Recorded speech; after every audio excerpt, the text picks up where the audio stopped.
Señora presidenta, señoras y señores diputados, señor portavoz del Grupo Nacionalista Vasco. Señoría, usted ha dicho al principio de su intervención que le había sorprendido la mía del día de ayer.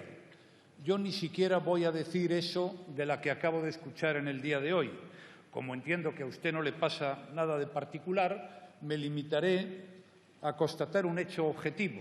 Ha comenzado usted su intervención repartiendo a diestro y siniestro. Bien, es verdad que a mí me tocó la peor parte, lo cual, por otra parte, pues es bastante razonable. En cualquier caso, tenga usted la total y absoluta certeza de que no tengo conciencia de ser tan malo como se deduce de su intervención de la tarde de hoy. Señorías, he entendido una de sus primeras críticas, habíamos aprobado leyes, con ustedes 56. Es decir, en 56 ocasiones, en 56 proyectos de ley, nos hemos puesto de acuerdo con ustedes a lo largo de esta legislatura. Es verdad que en más ocasiones lo hicimos con otras fuerzas políticas. Es verdad que algunas leyes nos lo apoyaron 3 o 4 grupos parlamentarios y hubo algunas leyes que no las aprobó nadie. Es verdad que estábamos en una legislatura en la que era obligado tomar decisiones por las razones de todo tipo que usted conoce, fundamentalmente por las urgencias y por la necesidad de adoptar decisiones obligadas por las circunstancias económicas en las que vivíamos. Pero no me parece que la circunstancia de haber aprobado conjuntamente con ustedes 56 proyectos de ley le habilite a usted para decir que nosotros hemos hecho aquí lo que estimamos oportuno y conveniente. También me parece una crítica difícilmente inteligible el que me diga que hemos aprobado 5 presupuestos en 4 años. Sinceramente, creo que debería habernos felicitado por ello. O al menos, si no quiere felicitarnos, que está en su derecho, simplemente debería haberse limitado a constatarlo como un hecho objetivo. 4 años, 5 presupuestos. Es verdad, llegamos al Gobierno el 21 de diciembre de 2011 y ya no podíamos aprobar el presupuesto del 12. Lo hicimos en marzo del 12. Después aprobamos el del 13, el del 14 y el del 15, y menos mal que aprobamos el presupuesto del 16, lo cual fue muy criticado por muchos dirigentes políticos presentes en esta Cámara, incluido usted, pero tendrá que darme usted la razón, porque si no tuviéramos ahora presupuesto del 16 y si no tenemos presupuesto del 17, pues comprenderá usted que estar 2 años sin presupuesto no es lo mejor para los intereses generales ni del conjunto de los españoles, ni de los vascos, ni del Gobierno vasco, ni de nadie, señor Esteban. Señoría, usted puede hacer lo que quiera, como es natural. Hasta ahí podíamos llegar. Y, por tanto, puede no votar la investidura del candidato del Partido Popular. A mí, francamente, me gustaría que lo hiciera, porque así ya tendría algunos votos más. Puede hacer también las consideraciones que quiera, pero yo no he dicho ninguna palabra en el día de ayer ni el de hoy del Partido Nacionalista Vasco. Y que yo sepa, y no es mi función defender a otras fuerzas políticas, tampoco escuché al Partido Socialista ni a los señores de Podemos ni a Ciudadanos hablar ni de usted ni del Partido Nacionalista Vasco. Usted está en coalición con algunos de ellos en Navarra, en Vitoria, con Podemos, probablemente en algunos otros lugares del País Vasco, también con el Partido Socialista. Eso está bien. Bueno, te han metido aquí y tal. Entonces, habla de la unidad de la patria. Oiga, ¿y usted qué pensaba? ¿Que yo iba a venir aquí a defender algo distinto a la unidad de España? Hombre, me tendría que haber pasado algo. Porque, claro, no es algo que se me pueda demandar a mí.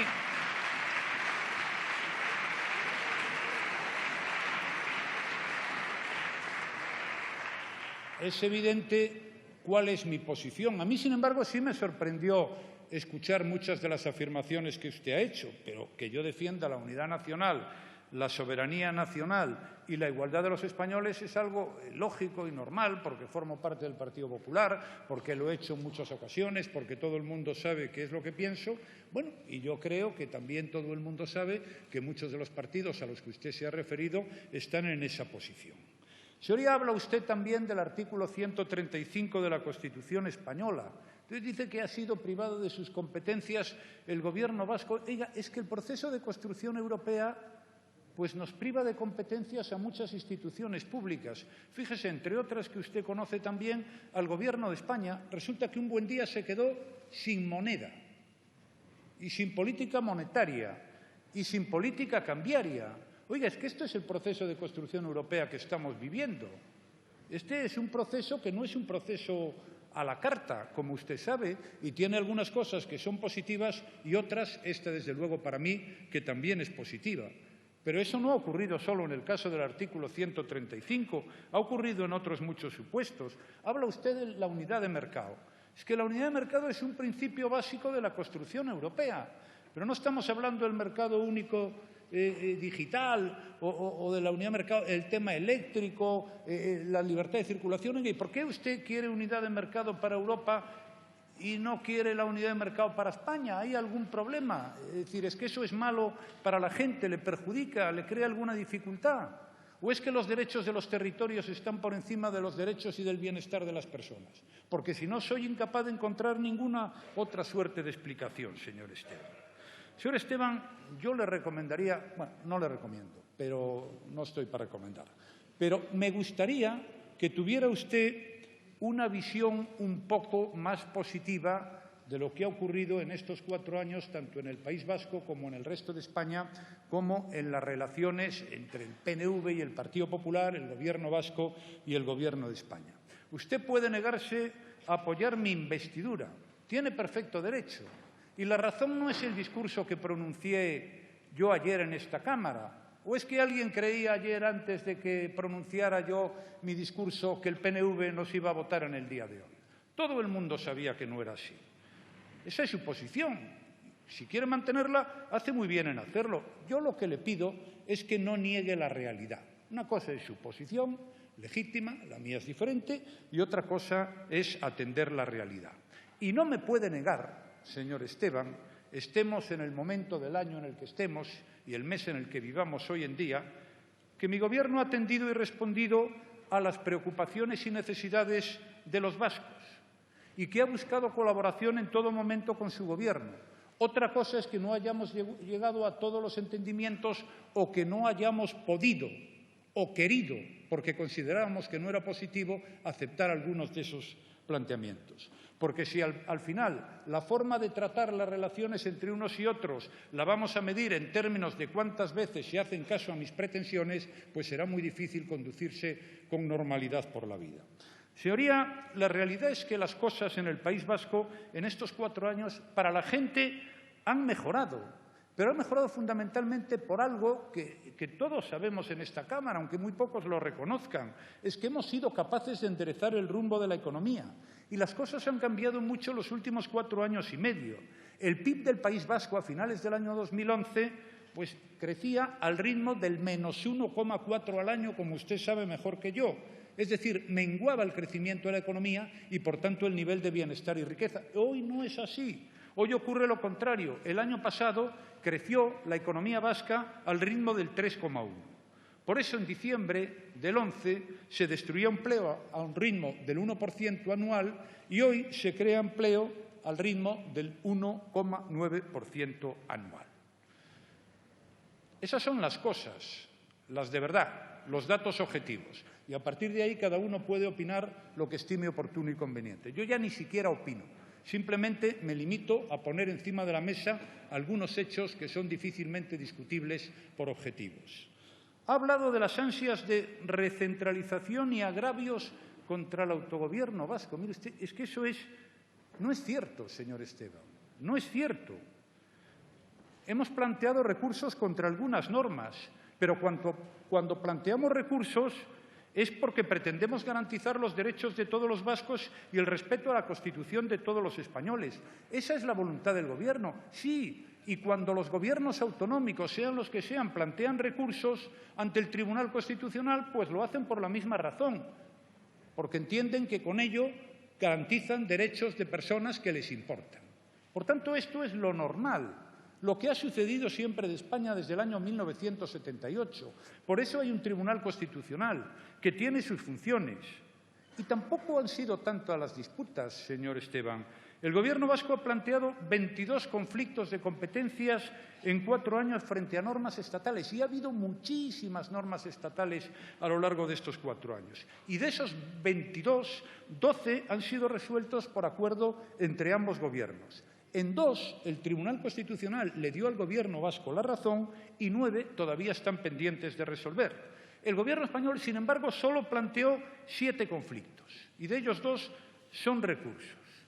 El Gobierno vasco, señor Esteban, ha cuestionado en 34 ocasiones normas estatales en la 10ª legislatura y en 12 ocasiones han sido resueltos por convenios entre el Gobierno vasco y el Gobierno de España. Y nosotros hemos cuestionado normas vascas en 16 ocasiones y en 7 hemos sido capaces de llegar a un acuerdo.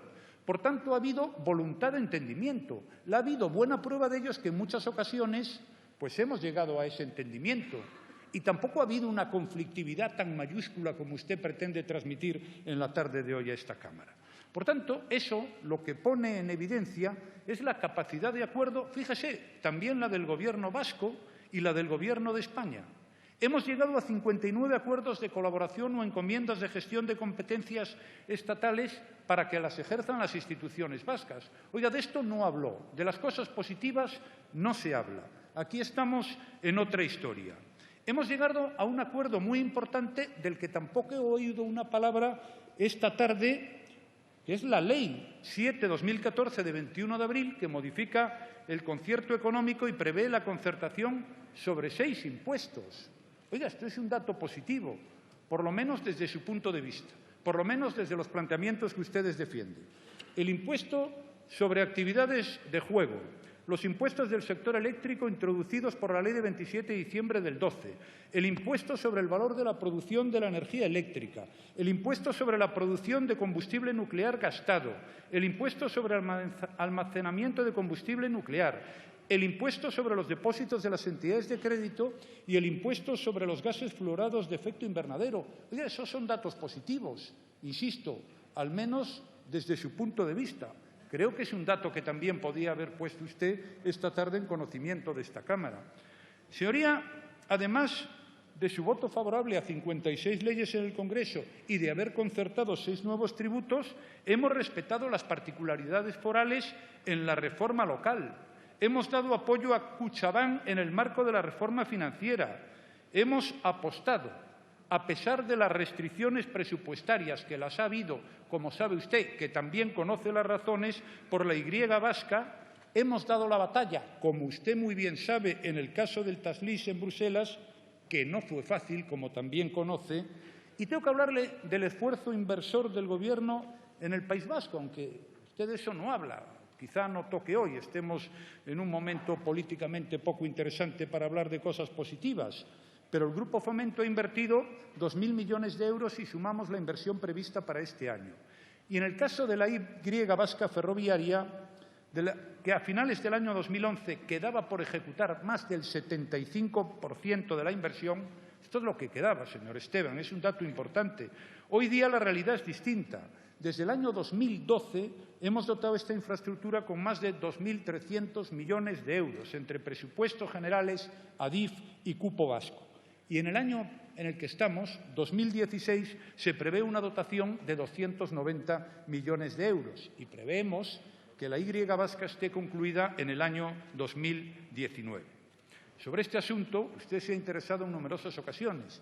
Yo he respondido aquí en la Cámara. Créame que he seguido este tema, pero conoce usted perfectamente, mucho mejor que yo, desde luego, las dificultades técnicas que provocan que las cosas no se puedan hacer a la celeridad con la que nos gustaría que se hicieran.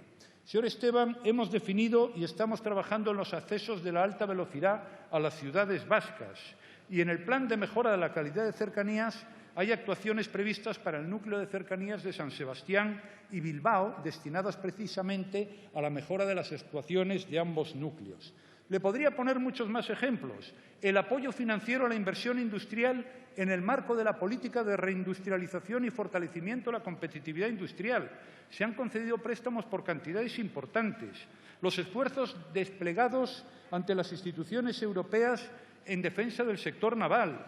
En el ámbito de la política pesquera, en las negociaciones ante la Unión Europea, es que todo esto lo saben ustedes muy bien, pero como es positivo, parece que no interesa que lo conozca el mayor número de ciudadanos posibles, pues hemos conseguido más fondos que en otros ejercicios presupuestarios. Hemos apostado con claridad por el mantenimiento del especial régimen tributario y presupuestario vasco. Y lo hemos hecho porque así lo prevé nuestra Constitución, que nosotros votamos. Y prueba de ello son las modificaciones que se operaron en el concierto, que son, por cierto, un magnífico ejemplo de cooperación institucional. Señorías, creo que usted ha leído cosas en el documento firmado entre el Partido Popular y Ciudadanos que no solo no están escritas, sino que ni siquiera se han pensado nunca. Este es un acuerdo amplio en sus objetivos, con ánimo inclusivo respecto a las propuestas que se plantean. No es solo un pacto de dos, es un acuerdo en beneficio de la mayoría. Un acuerdo que piensa en todos los españoles y, por supuesto, también en todos los ciudadanos vascos. Y me preocupa que usted no haya leído, o al menos no haya hecho mención hoy aquí, de muchas cuestiones que benefician especialmente a los ciudadanos vascos. ¿Cuáles? Rebajas de impuestos, mejora de la calidad de servicios públicos, el apoyo decidido a la industria y a la innovación, cuestiones que son positivas para todos, también para las empresas y para los ciudadanos vascos. En suma, señorías, usted ha hecho un planteamiento muy negro del pasado, del presente y del futuro de todos, que yo de ninguna de las maneras puedo compartir. Para usted tampoco la economía española ha evolucionado hacia ningún mejor lugar que el de los últimos años. Pero no tiene razón, señoría. No tiene razón porque si usted mira los datos y ve lo que se ha producido en el conjunto de España, y si usted es capaz de hacer lo mismo con lo que se ha producido en el País Vasco, verá que hoy hay más crecimiento, más empleo, menos paro, más exportaciones, menos inflación, más superávit exterior y, por tanto, una situación que, a poco que actuemos con sentido común y a poco que seamos capaces de transmitir un mensaje positivo, sin duda alguna, puede ayudar y mucho al futuro de nuestro país. Muchas gracias.